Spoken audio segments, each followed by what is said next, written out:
Some of the biggest lawn care mistakes happen every single week. These 5 mowing tips will make the biggest difference on your lawn. One of the biggest mistakes that I see homeowners make is they mow their lawn way too short. You want your lawn after done mowing to be somewhere between 3.5 and 4.5 inches tall.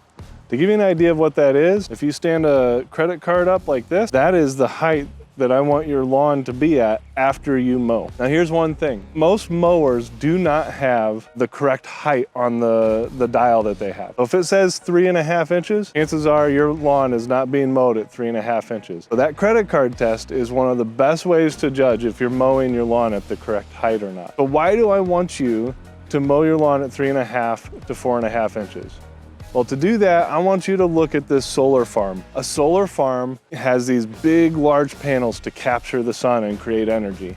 Your lawn does the same thing. The more grass blade that you have, the more energy it can capture from the sun, and the deeper roots it has, and the healthier your lawn is gonna be in the end. There's another really added benefit to mowing your lawn at 3.5 to 4.5 inches. Imagine like a forest, and you have all this shade. Forest floor doesn't have a lot of big other trees just growing in the forest floor. It's limited because the shade that it provides. Your lawn does the same thing.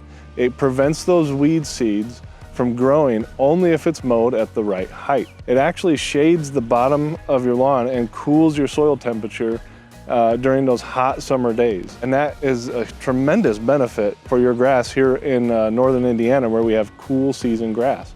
It doesn't like those hot temperatures, and so if you can cool it off, any degree helps. So all of these things make such a big and tremendous impact if you just get the mowing right. There's one other thing that I have to say about that though.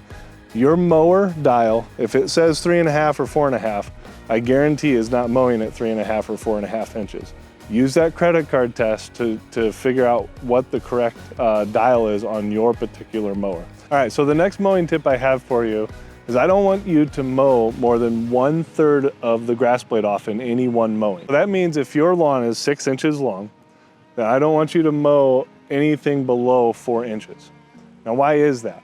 Well, if you think of like a forest and I came along and I cut off 1/3 of the canopy of the forest, all that sunlight would come right down to the forest floor, and all kinds of new trees and vegetation will start germinating and growing. Your lawn does the same thing. You take away that shade for those weed seeds, you open up sunlight down to the ground, you're gonna start seeing weeds germinate in your lawn, and we don't want that. The other thing that mowing off too much at one time does, and I'm sure many of you have seen this before, but you scalp your lawn and you end up with this brown kind of ugly appearance to your lawn. And finally, the reason we don't want you mowing more than 1/3 of the grass blade at one time is because it can leave clumping, and those clumps can end up killing parts of your lawn or damaging it. So that's my second tip, no more than 1/3 of your grass blade at any one mowing. One thing I get asked all the time by homeowners is whether or not to bag the clippings in their lawn or mulch the clippings in their lawn. The best answer that I can give you on that is most of the time it's better to mulch the clippings in your lawn because it adds nutrients right back into your soil. The only time that I really recommend bagging is if the lawn is just too thick to be able to mulch it properly so you don't have these clumps that kill or damage your lawn. So really the best thing to do overall is to bag. And there is one myth that I want to dispel out there.